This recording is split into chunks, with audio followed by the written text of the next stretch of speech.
Oke, assalamualaikum warahmatullahi wabarakatuh. Kembali untuk menjawab pertanyaan seputar gangguan asam lambung, GERD anxiety berdasarkan pengalaman pribadi saya. Semoga saja apa yang saya bagikan nanti ini bermanfaat buat teman-teman, bisa memotivasi teman-teman untuk tetap semangat dalam menghadapi gangguan ini hingga membaik dan sembuh ya. Amin ya robbal alamin. Oke, langsung saja untuk meningkat durasinya ya dari akunnya Alia.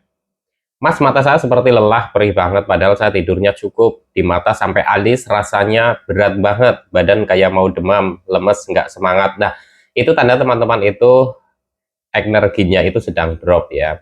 Energi drop itu banyak dipicu dari berbagai macam faktor ya. Salah satunya adalah kecemasan yang berlebih.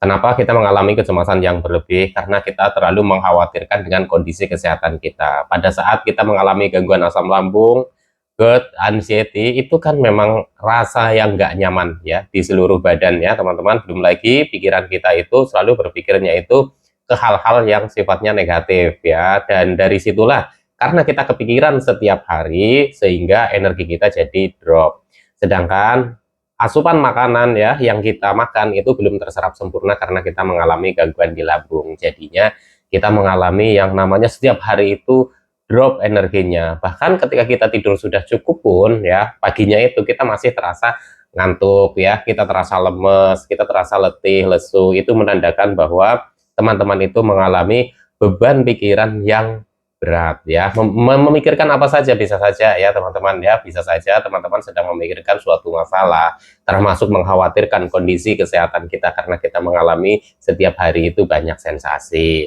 Nah, mulai dari sekarang coba teman-teman ya usahakan untuk tidak menakutkan dan mengkhawatirkan sensasi-sensasi yang muncul itu, karena penderita gangguan asam lambung itu setiap hari itu akan ada sensasinya.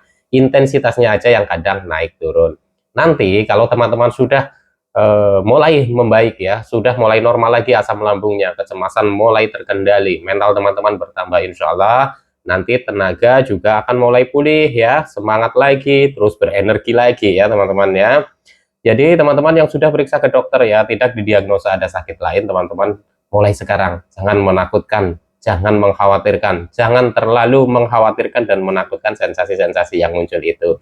Tetap menjalankan 3P secara konsisten ya. Kita perbaiki ya satu persatu dari pola makannya, pola hidupnya, pola pikirnya. Insya Allah itu akan membawa perubahan. Semangat ya teman-teman ya.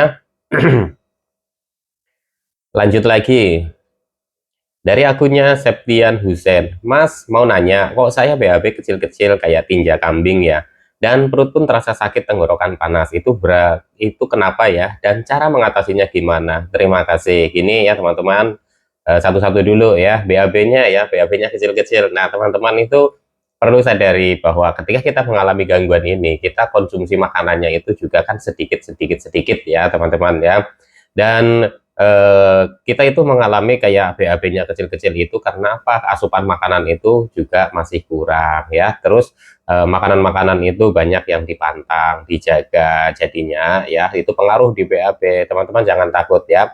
Kalau misalkan terjadi seperti itu ya teman-teman itu coba ditambahin ya porsi makanannya ya. Terus teman-teman juga konsumsi buah juga, sayur juga ya teman-teman ya, air putih yang cukup ya. Saya dulu juga mengalami sama seperti itu. Setelah saya amati, setelah saya pahami, oh ya ternyata asupan makanan saya itu berkurang ya.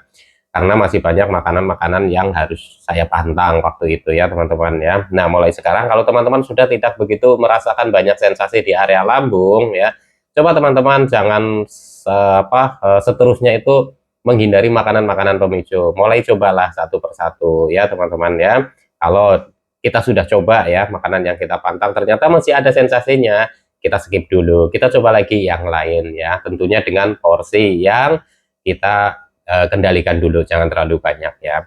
Kalau tenggorokan panas ya, tenggorokan panas itu bisa karena panas dalam, bisa karena asam lambung yang reflux ya. Nah teman-teman jangan takut ya, teman-teman coba usahakan ketika minum itu pakai air hangat ya, sering minum air hangat ya untuk membantu menetralisir kadar asam lambung di lambung kita ya teman-teman ya.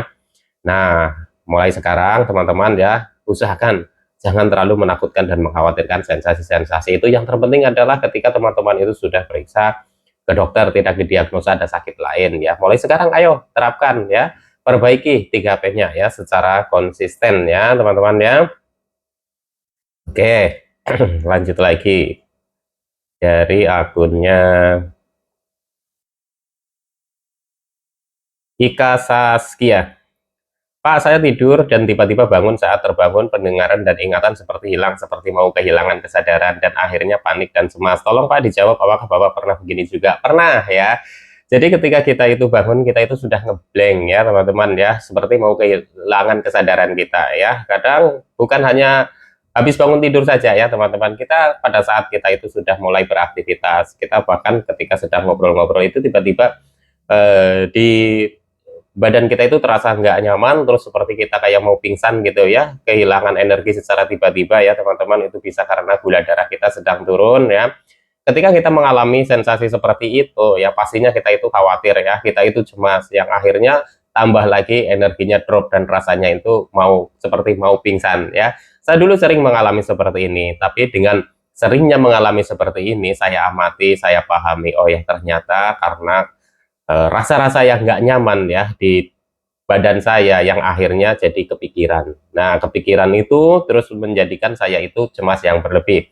Dari situlah ya teman-teman ya, itu biasanya kita akan mengalami sensasi-sensasi yang seperti ini ya, linglung, ngeblank ya, dan terus tiba-tiba seperti kayak mau pingsan gitu ya, kita itu tiba-tiba drop energinya ya. Nah, untuk teman-teman mulai sekarang nih, ayo coba ya, jangan terlalu menakutkan dan mengkhawatirkan sensasi seperti ini, karena teman-teman itu kan sudah diperiksa ya. Kalau yang belum periksa, periksa dulu dan tidak didiagnosa ada sakit lain ya. Gangguan asam lambung, GERD, anxiety, memang ya, saya dulu juga merasakan sensasi yang seperti ini ya. Mulai sekarang ayo dikonsistenkan 3P-nya ya, untuk memperbaiki 3P-nya ya, supaya nanti teman-teman itu kesembuhannya insya Allah bisa lebih cepat ya. Lanjut lagi ya dari akunnya Rianto Bauntek. Ada yang suka sakit bahu kiri dan menjalar ke lengan dan kadang-kadang colek di dada kiri. Ada, saya dulu juga sering seperti itu ya. Dan dulu saya itu berpikirnya bahwa jangan-jangan ini sakit jantung, jangan-jangan ini sakit paru-paru, jangan-jangan ini kanker dan lain-lain ya teman-teman ya. Tapi kalau teman-teman sudah diperiksa nih ya, balik lagi selalunya ya teman-teman, kenapa saya sarankan teman-teman itu harus diperiksa dulu ke dokter ya, supaya teman-teman itu dari awal sudah mengetahui teman-teman itu didiagnosa itu sakit apa. Kalau memang asam lambung, GERD, memang sensasinya juga saya merasakan seperti ini ya teman-teman ya. Jadi dalam kondisi asam lambung kita tinggi ya, reflux ya, GERD-nya kita kambuh, pasti kita itu merasakan sensasi-sensasi seperti ini. Masing-masing orang bisa saja berbeda intensitasnya ya. Jadi ada yang kerasa sekali, ada yang cuma hilang timbul, itu masing-masing orang bisa saja berbeda ya. Itu dalam kondisi asam lambung kita tinggi, gas lambung kita tinggi, jadi memicu refluksnya asam lambung, dan biasanya di area dada itu akan muncul banyak sensasi, termasuk sensasi seperti ini ya, kadang kebas-kebas, keringat dingin ya, nafas juga sesak gitu ya teman-teman ya. Oke, lanjut lagi.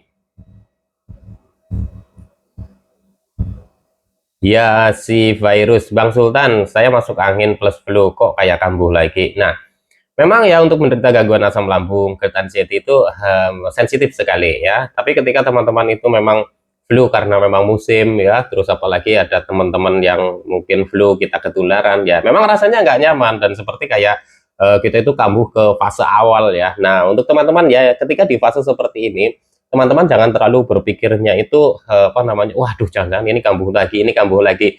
Nah, mulai sekarang usahakan, oh ini flu ya, ya udahlah saya berobat ya, nanti juga sembuh gitu. Kalau kita berpikirnya jangan-jangan ini kambuh lagi, ini kambuh lagi, kita itu akan mengingat-ingat fase-fase awal kita yang akhirnya itu akan menjadikan beban pikiran kita, menjadikan kita cemas, menjadikan kita khawatir lagi, dan itu bisa memicu sensasi bermunculan. Karena apa? Ketika kita itu berpikir terlalu tegang ya, asam lambung itu akan bereaksi ya teman-teman ya.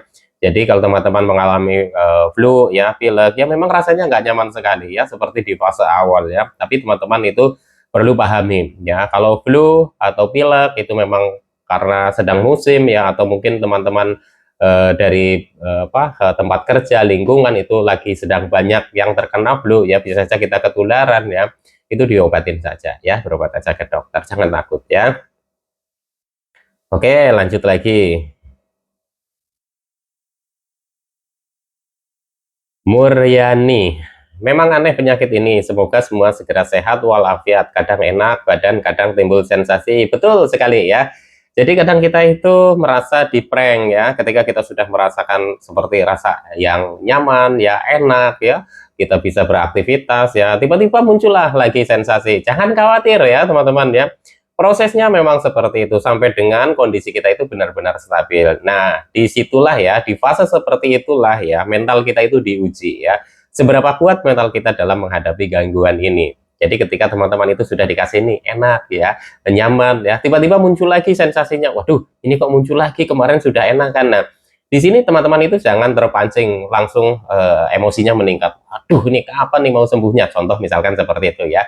Teman-teman harus tetap percaya diri. Ya wajar, ini memang proses ya. Proses untuk kembali sembuh seperti dulu, memang prosesnya harus seperti ini sampai dengan nanti saya stabil gitu ya. Teman-teman harus afirmasi ke diri kita ya, sesuatu yang positif. Jadi sesuatu hal yang sifatnya kita sudah apa namanya membaik ya, tiba-tiba muncul lagi, itu sesuatu hal yang sangat wajar menurut saya, karena saya dulu juga mengalami fase yang seperti itu ya teman-teman ya, sampai dengan nanti mental kita benar-benar kuat ya. Ketika ada muncul sensasi seperti itu, teman-teman itu sudah tidak kaget lagi ya, teman-teman tetap fokus ya, tetap menjaga 3P-nya ya, tetap beraktivitas. Lama kelamaan itu nanti yang hilang timbul itu juga akan hilang dengan sendirinya ya, tanpa kita sadari ya teman-teman ya. Itu wajar sekali ya teman-teman ya, proses kita menuju sembuh ya, kadang memang seperti itu ya, yang dulu saya rasakan juga seperti itu. Pengalaman masing-masing orang bisa saja berbeda, tapi pengalaman saya seperti itu ya teman-teman ya. Oke, nanti dilanjut lagi ya teman-teman ya, masih banyak pertanyaan yang belum saya jawab ya, ini menyangkut durasinya ya teman-teman ya.